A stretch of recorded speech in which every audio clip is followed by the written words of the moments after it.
Hi guys, this is Nate from Ancient Gallery. Welcome back to Drawing and Discovering Dinosaurs. So today, we're almost an end for this series. Today we are drawing our Z dinosaur, and then for our end we're drawing A, because if you watch this series, you'll notice that I started off with B. So anyway, today this is our Z dino. Today we are going to draw a dinosaur called Zuniceratops. So, Zuniceratops was a ceratopsian, closely related to Triceratops and, Zuniceratops, both of whom we covered in this series. So, basically, just a bit of background information. Ceratopsians were herbivorous dinosaurs. They were kind of like rhinos. They had four heads. Not four heads, four legs. Sorry. I don't think there's an animal with four heads. If there were, I would be incredibly freaked out. Also, ceratopsians are mainly herbivores. Um, they were not particularly extremely smart, but they were okay for dinosaurs.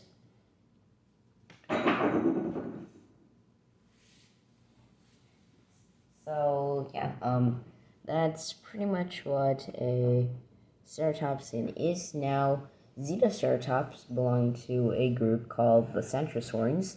So all ceratopsians have a kind of neck frill. Um, you can see here. They have this kind of neck frill, and the neck frill is used for both defense and for attracting mates. And most ceratopsians, the early ones don't. The later ones, like the really famous ones like Triceratops, had lots of horns. Now, Triceratops was in a group called the Chasmosaurines, and that meant that they had long and large, were kind of rectangular or circular frills, and mostly simple horns, around 2 to 3, not quite a lot. But for Zuniceratops, whom we also covered, Zuniceratops was a centrosaurine, and that meant that it had a kind of small, mostly polygonal, like, frill. And it also had lots of horns.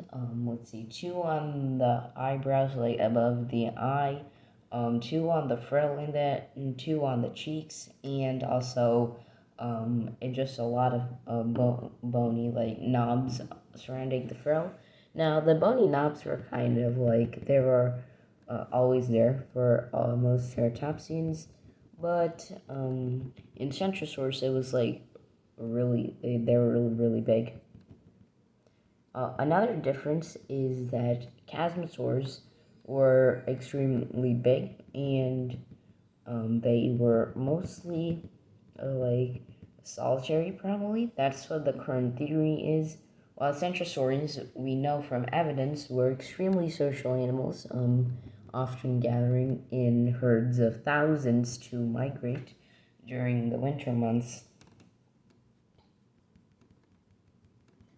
And by a rule of thumb, chasmosaurs are kind of more southern based. Most ceratopsians were in North America or Asia. They have first evolved in Asia, and then the larger ones at the end of the Cretaceous period started moving into North America. But anyway, for the larger ceratopsians, most of them, the chasmosaurs, were generally more southernly, mostly in what is now the United States, while centrosaurs were about from anywhere from Alaska to the northern, like, mainland U.S., because they would stay at the poles in the summer and then migrate down during the winter. So that's that. But anyway, our dinosaur today, which is Zuniceratops. Zuniceratops actually lived in New Mexico and was a kind of It lived in the same time and place as Nothronychus, which is a dinosaur that we have drawn in the series before. Nothronychus was another herbivore, but it was actually descended from early carnivores, like ancestors of T-Rex. But all of Triceratops' ancestors had been herbivorous for as long as they had been dinosaurs. So yeah, just a bit of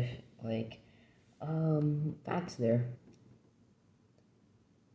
So Zuniceratops was neither a chasmosaur or a centrosaur. It was actually part of the first ceratopsian wave that began to come out of Asia, and therefore had a kind of a bit of few advanced features, but mostly it was very evolutionarily primitive. For example, it wasn't that small. It was quite large, though. Probably the size of a small cow or so.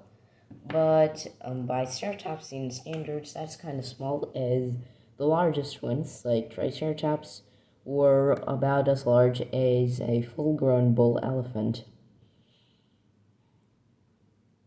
So Zuniceratops was one of the medium ones, because the smaller ones were like the early ones, like Protoceratops, Bagaceratops. Those were around the size of sheep and were extremely small.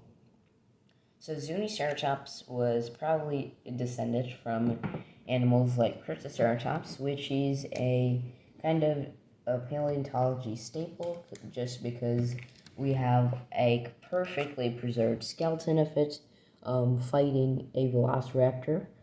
They died while fighting, and they lost their lives in a sandstorm, so they were literally mummified, and their bones still remain in this kind of like fighting posture.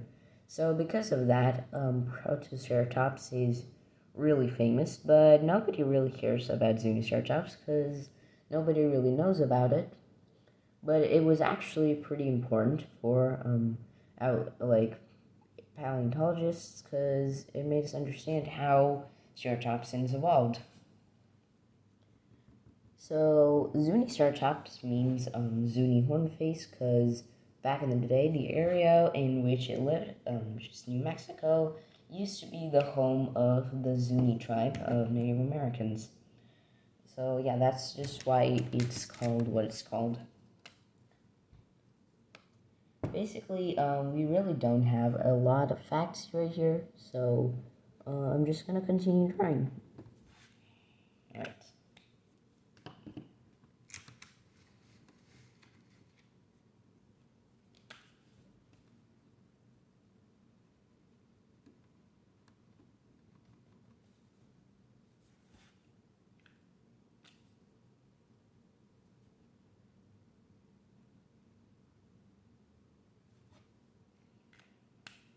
Alright, and basically, yeah, that's all the intro for now. So, yeah, just continue painting.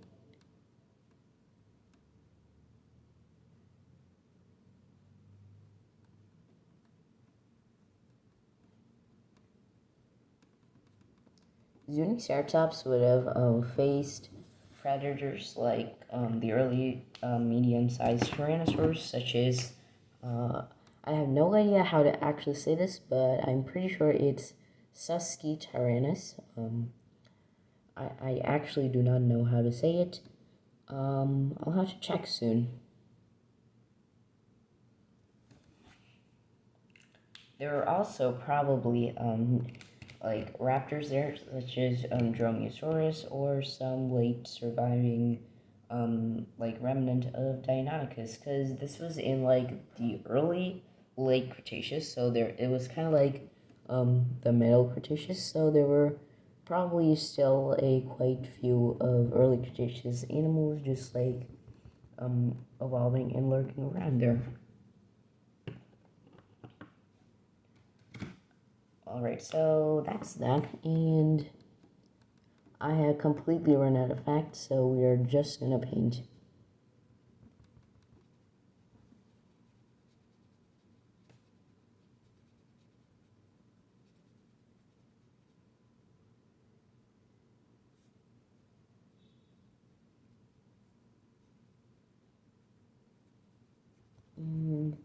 just gonna color him gold because gold is a pretty cool color.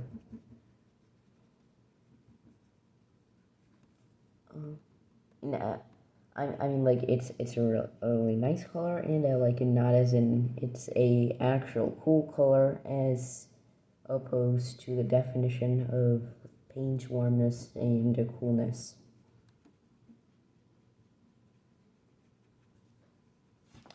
Alright, there we go. Now I'm just gonna take some brown and counter shade.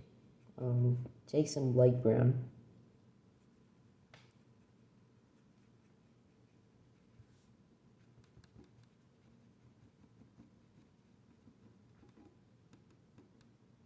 Alright, so almost there. We're just gonna paint over the gold with a darkish, orangish, brownish color. I'm just gonna call it caramel because it looks like caramel. Alright, so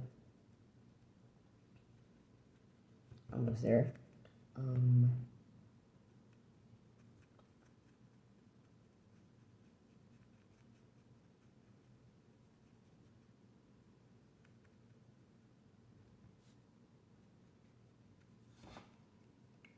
Okay, so there we go. Now I'm gonna take a slightly darker brown color, and I'm just gonna add stripes here.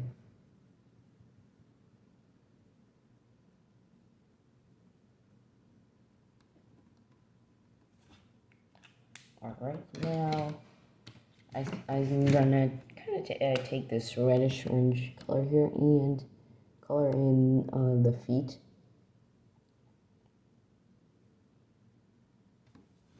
Alright, so we're done with our colors here. I'm gonna start shading because we're almost done here. Now,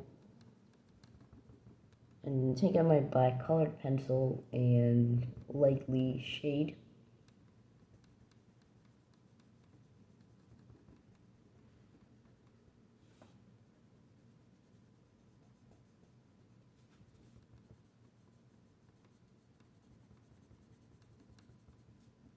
And almost there.